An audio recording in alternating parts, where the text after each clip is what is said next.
This is John Chowning with Campbellsville University for Dialogue on Public Issues. Our local Chamber of Commerce, the Campbellsville-Taylor County Chamber of Commerce, is one of our primary civic and business organizations, and recently there's been a transition in leadership. Judy Cox, who served as director for many, many years, did a wonderful job, retired, and I'm pleased today to be interviewing our new executive director, Ms. Suzanne Grubasic.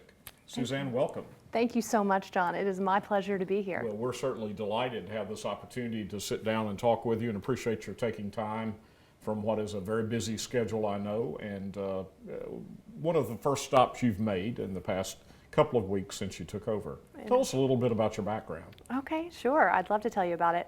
Well, first of all, I'm a Campbellsville native. I'm from this town. I was a Taylor County Cardinal. All right. I went to the University of Kentucky, got my undergraduate degree, and then decided it was going to be necessary to get a graduate degree if I was going to pursue the kind of career I wanted.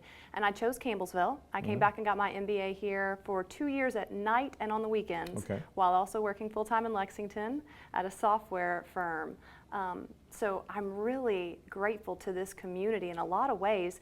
You see, 3/4 of my foundational mentoring and educational experiences came right from our town, and that propelled me through the next 15 years of diverse business experience and success. So I'm really grateful to our town. From my schooling, I went on to work in software sales and then advertising agency. A decade I spent there, consulting with all kinds of companies, brands, doing really exciting work. And then I went into healthcare. I worked for Eli Lilly. I launched 2 new cardiovascular therapies to market there before I took on the hardest job and the most challenging job, that was starting a family. And business was so good that I tripled my client base in 6 years. So I have 3 children, and I'm now coming back to work after taking a break to do that full time. The position with the chamber kind of came about just through a friend that said, "Hey, Suzanne, I know your background, I know your experience, and I think you'd like to check it out." And I really just felt led to pursue it, and I'm so glad I did. Well, obviously your educational training and background and then your work experience have been very positive contributors to the mission of the chamber, I would think. It's prepared you well. Absolutely, and you know, I was surprised because with my background, the Campbellsville that I lived in before we returned in 2015, I thought, you know, my background, there's not going to be a lot of matches for my skill set. What would I do? But Campbellsville has changed. There is an innovation, there's a growth. The facilities that we have here for this broadcasting, it's wonderful. And when this position opened, it was just like a godsend. Like, this is the perfect match for my skills, that I can really reach out and communicate to business leaders in our town and say, hey, you know what, I've got experience with something like this before. I've done things like this. I've consulted with this. I hear you, and I can help you get to where you want to go. Unlike many young people, young adults, you went away, but you were able to come back, and it's worked out well for you. What word of encouragement would you give to young people, those coming out of high school into the workforce, those going on to post-secondary training, regardless whether it's here or elsewhere? Why should they at least look about coming back to their hometown, to Campbellsville? Well, I think I am not unique in coming back. I hear of people coming back all the time, people in my cohort that are coming back, people that want to come back, that live in California or other big metropolis places and say, hey, tell me how it's going. I'd love to come back. Because there's a real nurturing element that you can't get in big places. You might be able to get the experiences that you might think you can't get here, but that's all changing. As technology changes, the kind of jobs and the places that people used to leave to go to are available here. Maybe not in the way that they originally thought that they would do it, but maybe they're working from home. Maybe there's new programs here at the college that can prepare them for it. So what I would say to people is, don't rule out what you might already have. We have a lot to offer here in this town, and it's being nurtured all the time. It's part of my job to do that and make sure that the resources that we have here are as strong as ever and growing. You've touched on this, but having graduated from here, then leaving, coming back, what are the major changes you've seen? And then I guess I would add, what are the positive attributes of Campbellsville historically that you still see here? Sure, I'd say that that's definitely key. There's a lot that I have said to people so far about the innovation, the newness, But none of that would be possible without the heritage and tradition that everything is built on. You know, Campbellsville is opening new businesses every day, and I'm lucky enough to be a part of that and be able to help facilitate it. But the people that are still here are the ones that I saw when I was growing up and walking on Main Street, and their doors are still open because the people that built and maintained Campbellsville's commerce community are strong, savvy, and competitive people. And they are passing that information, that mentoring up to people that are now staying here because they see the richness of what we have to offer. And they're taking new ideas and new innovation, utilizing new technology, and opening up businesses that we never thought we would have, and they're thriving. I would suppose from what you've said, you never really felt unprepared when you left here and went to Lexington, to, not that Lexington's a big city, but compared to Campbellsville, Right. it's a metropolitan area. Right, that's true, and I credit that because I credit that back to Campbellsville because, you know, as someone were to meet me and here, I'm from Campbellsville, it's a small town, they might think a certain idea of what that would mean, but I never felt that way.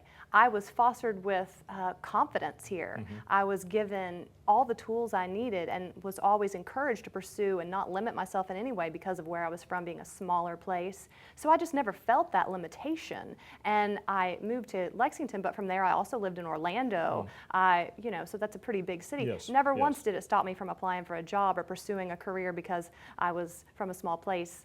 I always felt like that was an asset, and I still do. Right.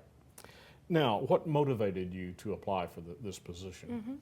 Well, when I was first approached about the position and I read the job description, immediately all the bells and whistles just went off. I looked at the potential for growth, and that's kind of one of the ways I always evaluate a new career path. Sure. It's not necessarily the job itself, but what is the trajectory? And there's just an immense possibility within the chamber to do big things in our community and to be a part of just amazing growth for a combined group of leaders that, you know, how could you turn down that type of opportunity? How would you describe to someone that wasn't really familiar with the chamber concept and if you're out trying to get someone to join the chamber or answer questions about the function of the chamber, what is the mission, the unique mission of the Campbellsville-Taylor County Chamber of Commerce? Sure. You know, I actually get that quite a bit, especially being a new face. People will say, you know, I've been a member. I really haven't been doing anything, though. I don't know who to approach or what to do. Or the occasional person will say, I'm not a member. I don't know why I'd want to be. And I love that because, you know, Chamber of Commerce has a lot of hats, from just a person that's calling me looking for maps of the city, that kind of very pedestrian walk through traffic, assisting people with needs they have in the town. But where we really are going to grow, and my vision for why you need to be a part of it, is because we're going to be an interface. We want to be the central hub of communication for all of our commerce community, so that if you have a need in your business, maybe you've just started a business, maybe you've been around for a long time, you've got a new product or service, you have a challenge, you need to think of the chamber as the place that you come to find a partner, somebody that you don't necessarily have to pay on the payroll, but that you can run your ideas by and say, hey, this is where I need to go, and I'm the resource, the chamber is the resource to say, okay, let's look at where we can meet this need, how can we help you through our experience. We want to be an ear that listens. And we're also a fraternity of sorts, and with over 400 members, we are a really strong megaphone for It's a good number messaging. for a town our size. Exactly, it is. It's very strong. So there's a diverse breadth of businesses out there, and we have mentoring opportunities. We have a huge group of people that are willing to network, matching up businesses that make sense. It's just a great place to come and use the resource. I think one question I would say back to people is, why wouldn't you want to be a member of the chamber? Why wouldn't you want to utilize that resource that's right here, built in for you? How does the chamber maintain their relevance, whether it's Campbellsville, Lebanon, or wherever? In 2017, there are numerous organizations out there that touch on economic development, individual organizations, and state and national organizations, and hybrid entities that have popped up in the 21st century economic development world. What is the relevance overall in the 21st century for the whole chamber movement? Because it is a part of something bigger. While it's locally driven and governed, there is a Kentucky Chamber and the U.S. Chamber, who yield great influence, for example, in public policy debates. Absolutely, absolutely. Well, the first part of that, how do we stay relevant in general? I'd say it's important to stay nimble and to stay flexible as your commerce community changes, and it does. You have to be willing to change as well. So you have to stay abreast of what's going on. You have to know your members. You have to know what their needs are, and then you have to change what you're able to offer. And if you can't offer it now, you have to find a way to hire to that so that you continue to actually have a value. I think that's the number one key, is to actually have a value that you can immediately offer. Now, as I've gotten to know more about the community and the organizations that exist, I'm just impressed and floored really with how many different groups there are.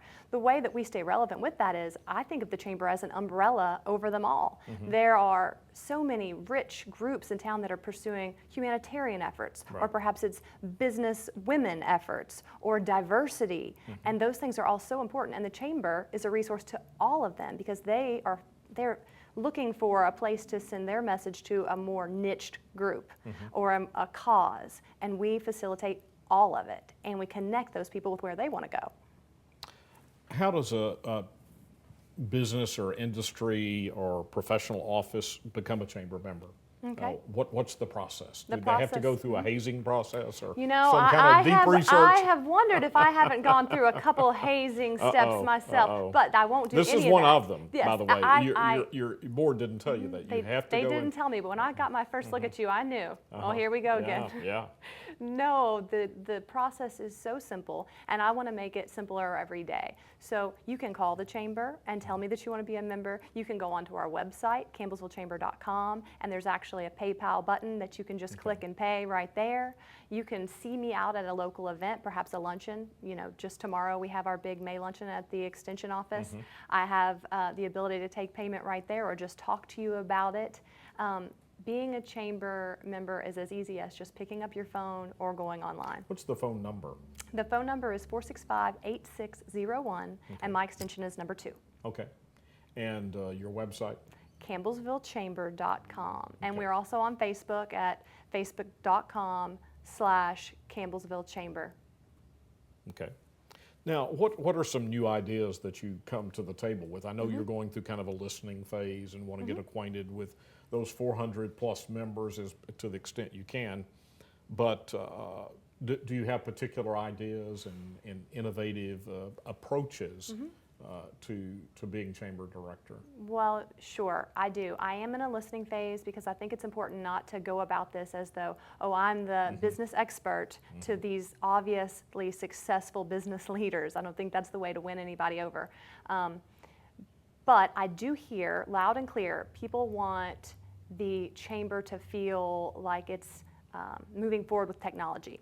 So I'm going to look at all the different ways that we can get up to speed with how people are communicating, how are people interacting with chambers in other towns, other places that it's really working. I want to up our social media presence, make sure that the messages we're communicating, not just for us, but for our members, is being broadcast across all these platforms that make it so easy for things to go viral, for information to be disseminated faster than it ever has been before. And that's what really businesses all need, is communication to happen quickly to the people that they need it. So that's going to be a real thrust for my vision.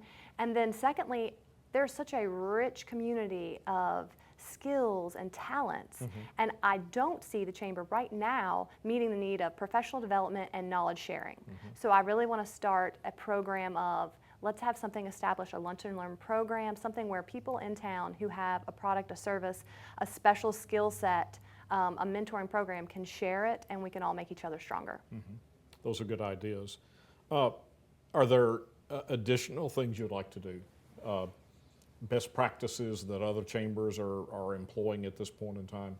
Yeah, well, at this particular time, I'm still looking for people to tell me what their best practices are. Yeah, again, I hesitate to say too much of this is what Suzanne wants to do. I want to hear what businesses need. And my answer for what chamber will do will change depending on who I'm talking to, because no blanket statement of what the chamber is going to do is going to fit for everybody. I mean, we have small businesses that are just one person in a room, and we have huge businesses like Amazon. Right. And they have different needs. And so I'm constantly changing, and I think that's, I guess, would be another way that I want to implement is a more segmented way of dealing with our chamber. So it's not a blanket response. Now, I think some people presume that only a business can join That's the not true. chamber. No. Explain. We actually have individual membership, which is very important. There are people in the community who may not have a business per se or be a part of a business, but they have things to give to the community through their experiences, or perhaps they just want to be a part of what's going on. So an individual membership is possible, and I'm happy to have as many individual members that would like to come and be a part of any of our events. Everyone is welcome. I have even maintained my own individual membership, Absolutely. even as a vice president, now semi-retired at the university, which has a membership. Right. But I believe in the importance of civic organization, civic engagement, and the Chamber of Commerce is at the helm of that position. So I believe in putting money And thank you for that. where our mouth is and our advocacy is, and being a part of something larger. We appreciate it. We appreciate the pillars of our community wanting to be involved. They're crucial. What are some of the real strengths of Campbellsville, Taylor County? Oh, And yeah. then I want to have a discussion on some of the challenges we face in terms of growing the community, and maybe a discussion on, there's growth, but we also don't want to grow just for the sake of growing. That's right. But start with the what you see the strengths of Campbellsville, Taylor County.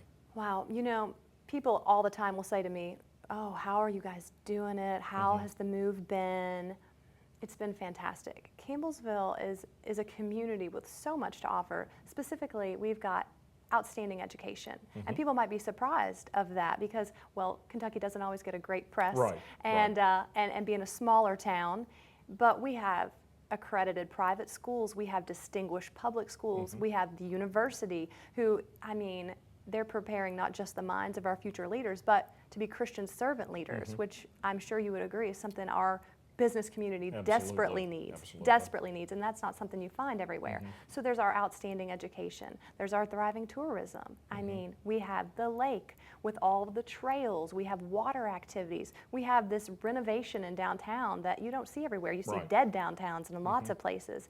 We have this beautiful downtown restoration, we have unique shops, we have a diversity of culinary places now that was never here before. Right. We have chains that are coming in and open their doors. We have people that have had their business here for 50, 60, 70, 80 years that are still here. So we have that aspect. Campbellsville's it's just a great place to raise kids. And let's be honest, majority of us eventually at some time will have some child that we're invested in. And you want to have them in a place where they're going to be able to be nurtured. And this is a great place for that. So I would hit on those top things for why Campbellsville is a great place to be, to live, to come, to work, to open your business. But also some challenges, as you touched on, would be, we have some challenges in that people would perceive us as smaller. There's that obstacle to overcome.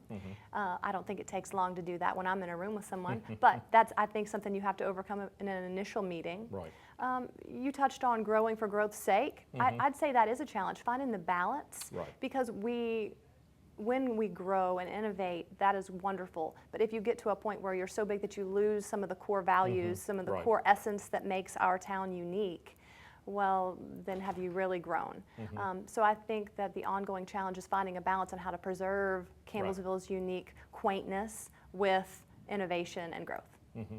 Location is both a positive and a challenge. Somewhat remote from main highways to get to places, and airports. That's why, and I don't go interview anyone that I don't mention the Heartland Parkway project. Right. And 210 renovation and upgrade. Those are vital to the long-term economic growth and development of the community. Absolutely, and I look forward to the benefit of what that will bring. Right. It is essential for our current businesses and industries. And one of the strengths I think that Campbellsville has come to over the since we lost Fruit of the Loom, and obviously they were a major part of building the mid-20th century into the late 20th century strength and gave Campbellsville a boom. But with the demise of the tobacco industry and culture and the textile plant, our whole economic being has changed. And while we welcome and celebrate Amazon and other industries, and we want them, we also should never underestimate the importance of a strong small business community. Those mom and pop type ventures Absolutely. that you have touched on. Maybe it starts in a house. And or a home. agricultural community as well. And absolutely. That still remains a vital part of Taylor County, Yeah. as well as Kentucky. Definitely. I think I'd go back to our question earlier about things that make positives about it. Yes. You know, I was preparing for some other discussions I have to have, and I found out that our agricultural community, $30 million in total farm gate sales is the estimate for the past year, and that economists say you can expect 4 to 6 times that amount to ripple back into our local economy. Sure. Which is just amazing, $120 to $180 million back Right. into our local economy. And when I was talking to Pat Hardesty at the Extension office, he said, and our farmers know to shop local, and they know the value of that and giving back. And so I think it's a cyclical effect. Right. And I am a strong proponent of shopping locally. Yes. Absolutely, as much as one can.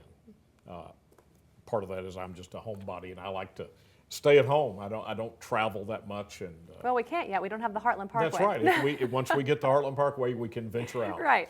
But you know, there are a lot of positive things about Campbellsville and Taylor County. We sometimes, and we do this as Kentuckians, I think, we sometimes beat ourselves up and have this self-inflicted, what I call a self-inflicted inferiority complex. We're not as big, we're not as wealthy. Cultured. That holds us back, so we can't do anything. And in fact, Campbellsville, Taylor County is unique.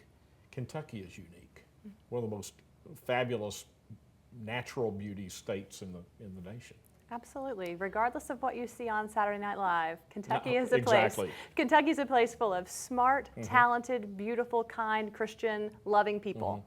A young African American lady from this general area of Kentucky, from my hometown, she was on campus a few years ago, and I was interviewing her, and I said, "Did you suffer?" She's been very successful in communications and media, nationwide and even globally. African American from Burkesville, Kentucky. I said, "Have you faced discrimination because of your race or your gender?" She said, "Oh no, not at all. But I have faced, I wouldn't call it discrimination, but condescension when people find out I'm from Kentucky and I'm from a place called Burkesville, Kentucky. She said, there's immediately on the East Coast this just amazement that anyone from Kentucky would be intelligent." And so that Saturday Night Live image is real and outside the immediate area. Yeah. Did you ever face that in your travels and your professional? You know, I would say I definitely had to overcome a certain level of condescension from where I was from, but I never let it faze me. Right. But again, I Neither take did that she. back, and for her too. I think when you grow up in a smaller place like this, you are fostered with such a love of your heritage Exactly. that you look at that kind of stuff as humorous, kind of. You know, I guess that's why we're able to laugh at it when we see it. But you know, John, I would say that in light of this conversation of diversity, I'd add that to my checklist on things I want to pursue with the chamber. We do have such a diverse group of businesses. Every time we add someone new, it widens our circle of influence. I want to make sure that people know more about that and understand the breadth of how diverse our business community is. And I am a strong advocate of the faith community being involved in the chamber. Yes. I am a bivocational pastor, and I think it's important that the leaders of the faith community be seen and be engaged, both laity and the clergy, Yes. in civic life, and not just within the four walls of the church facility. Oh, I agree, and I think that you would be remiss not to note that that is part of our heritage here in Kentucky. We're a strong faith-based state. It's Right. everywhere you go. I mean, you can't throw a stone and not hit a Baptist church. Exactly.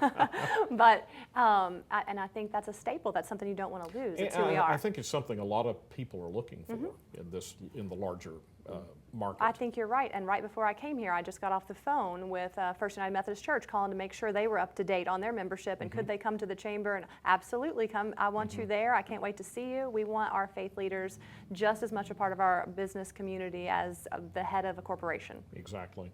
And obviously the chamber benefits from some of the very nice church facilities with monthly luncheons and so Definitely. forth. And that's a good coming together, I think, once again, going to the extension agency as you are Definitely. doing with the agricultural emphasis, coming to the university when there's using our facilities, going to Campbellsville Baptist, First Methodist, Christian Church, Lowell Avenue, and so on.